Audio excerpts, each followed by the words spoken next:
Assalamualaikum warahmatullahi wabarakatuh. Halo teman-teman semuanya, perkenalkan, saya Gitsa Zahira. Di video ini, saya akan membahas satu topik menarik sekaligus penting, yaitu pajak pertambahan nilai atau PPN. PPN adalah pajak yang sangat dekat dengan kehidupan kita sehari-hari. Setiap kali kita belanja di minimarket, pesan makanan online, atau membeli produk digital, selalu ada tambahan angka, di mana sekarang PPN itu adalah 12%. Tapi, bagaimana sebenarnya cara kerja PPN itu? Siapa yang wajib memungut dan menyetorkan, serta bagaimana menghitungnya? Nah, untuk menjawab semua itu, kita akan membahasnya lewat sebuah studi kasus sederhana namun lengkap. Yuk, kita lihat. Pajak pertambahan nilai atau PPN itu apa sih? Jadi, PPN adalah pajak atas konsumsi dalam negeri yang dikenakan pada setiap pertambahan nilai dari barang dan jasa pada setiap jalur produksi dan distribusi. Artinya, setiap kali terjadi penyerahan barang atau jasa kena pajak, selalu ada nilai tambah yang dikenai PPN.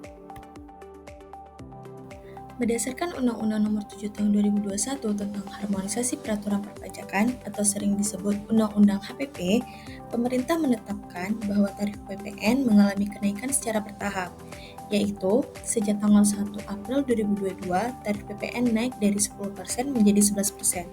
Kemudian, mulai tanggal 1 Januari 2025, tarif PPN resmi menjadi 12%. Perubahan ini sudah dijadwalkan sejak awal dalam Pasal 7 Ayat 1 Undang-Undang HPP. Tujuannya bukan semata menaikkan penerimaan pajak, tapi juga bagian dari reformasi perpajakan nasional untuk memperkuat APBN dan mendukung pembangunan berkelanjutan. Dengan tarif baru ini, setiap penyerahan BKP atau JKP dalam negeri akan dikenai PPN sebesar 12% dari dasar pengenaan pajak atau DPP.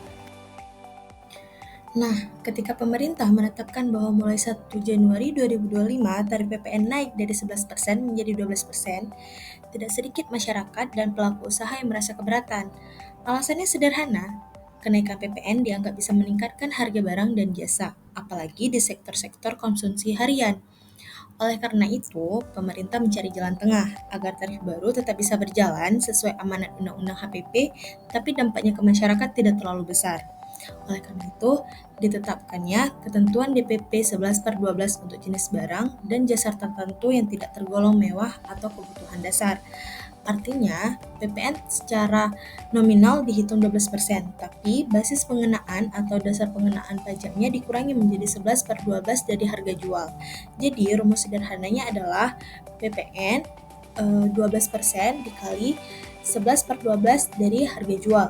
Hasilnya, efektif, PPN yang dibayar tetap setara dengan 11% dari harga jual.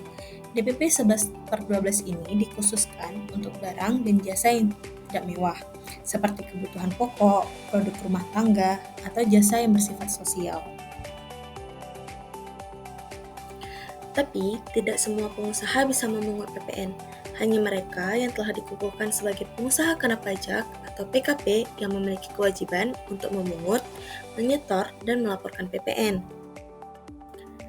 Dalam sistem PPN, kita mengenal dua istilah utama.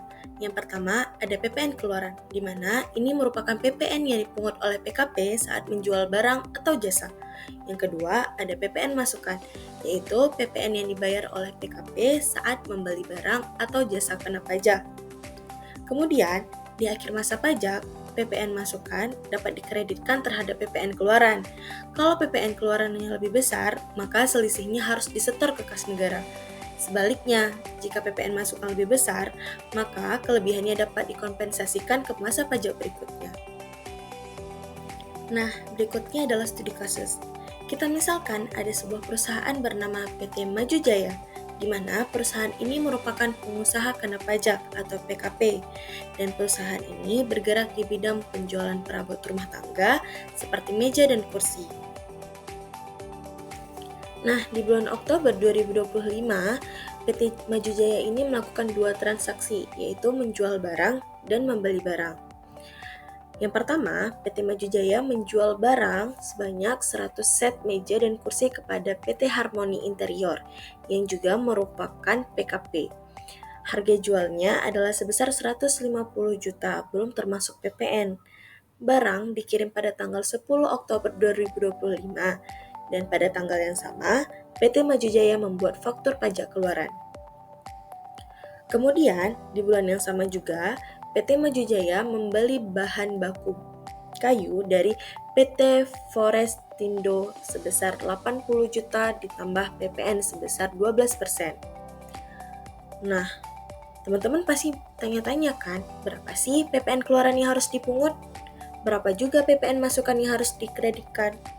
Dan berapa PPN terutang yang harus disetor PT Maju Jaya ke kas negara? Oke, mari kita hitung satu persatu. Langkah pertama yaitu menghitung PPN keluaran. Nah, di sini harga jualnya adalah 150 juta dengan tarif PPN 12%. Nah, mula-mula kita harus mencari DPP-nya terlebih dahulu menggunakan 11/12 dikali 150 juta yang hasilnya adalah 137.500.000 rupiah. Nah, jadi total PPN keluaran adalah 12% dikali 137.500.000 rupiah yang menghasilkan 16.500.000. Jadi, total tagihan ke pembeli adalah sebesar 16.500.000. Langkah kedua yaitu menghitung PPN masukan. PT Maju Jaya melakukan pembelian bahan baku kayu senilai 80 juta, dikenakan PPN 12%.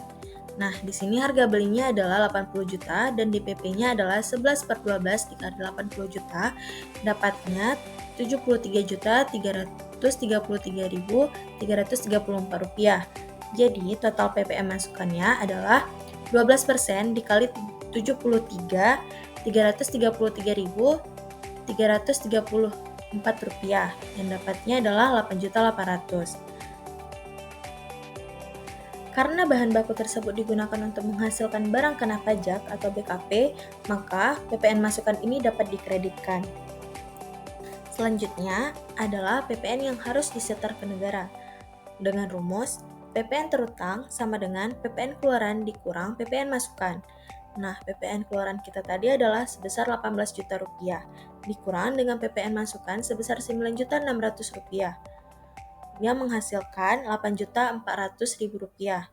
Artinya, PT Maju Jaya wajib menyetor PPN sebesar 8.400.000 ke kas negara. Penyetoran dilakukan paling lambat tanggal 15 bulan berikutnya dan dilaporkan melalui SPT masa PPN.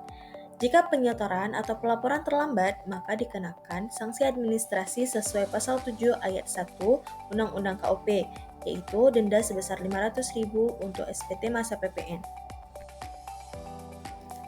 Berikutnya adalah insight dan hikmah.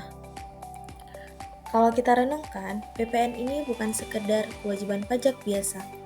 PPN adalah bentuk partisipasi masyarakat dalam membangun negeri. Setiap rupiah dari PPN yang kita bayarkan ikut menjadi bagian dari pembangunan sekolah, rumah sakit, jalan raya, dan fasilitas umum lainnya. Dari sisi moral dan spiritual, PPN mengajarkan kita amanah dan kejujuran.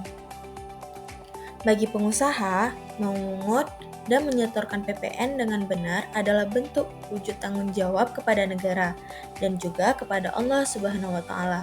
Karena dalam Islam kita diajarkan untuk taat terhadap aturan yang adil dan membawa kemaslahatan.